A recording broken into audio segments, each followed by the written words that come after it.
Hey guys, it's Will, and today I'm going to be showing you really my process on creating a 3D selfie stand.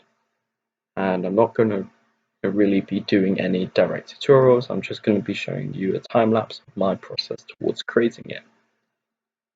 A 3D printed selfie is just a nickname I've given the actual term lithophane or lithophane, and basically it's a sheet that has been cut away at certain depths to create an image when you hold it to a light source or an indirect light source. I recently got fascinated by these because I thought I could actually sell them at a fair price, to be honest. I don't really know what design to go for, so I just googled some and I don't really find any that I wanted, so I just thought of creating my own design, which is what you should be doing. As you can see here, I had some problems extruding because of how the sketches were laid out, but I found an easy way around it. I'm now modeling the little side hooks that will actually hold the selfie, as it were, so that you can slide it in and out as if you want to replace it. I've done it to an exact measurement, so it is 70% of the original size from the image converter that I will put down in the description below. And if you want to see a video on how to actually use that, comment that down below. But I'm pretty sure a quick YouTube search isn't going to be hard. I'm now creating interior support for the actual support stand. I could have done this by just getting a few wedges, but I wanted to make some custom wedges.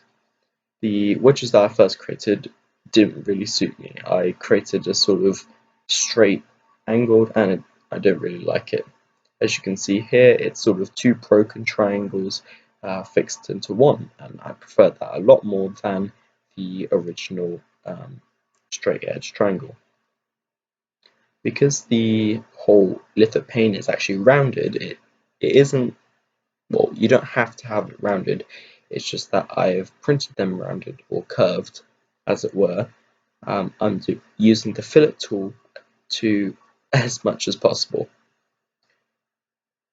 As you can see here, I have to do the other side before I can fillet the inside corner of the other side.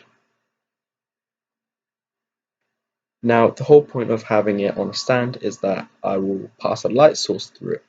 And the light source I've chosen, that you'll see in a bit, is a LCD backlight.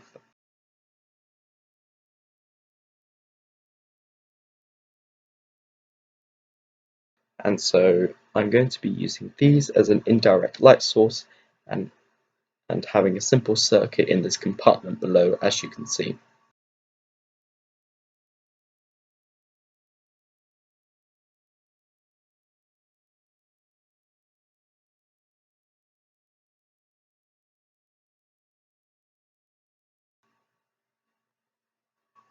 The LED, as it were, is basically infused in acrylic sheet, and it emits, I can't remember the exact luminescence, but it does emit a fair bit, and it emits enough to create an indirect light source. The hole that I've created is how far back I'm going to set the indirect LED, and I've given a little bit of tolerance or a little bit of give on either side of it. I'm now modeling the sort of inside part because I want to give it a little base and to make it thicker. I chose the Fusion 360 to complete this task because I just felt it was a lot better, and it's a lot more powerful than anything like Tinkercad or even Onshape. But to be honest, Onshape is also powerful, but it is very confusing, especially the camera controls.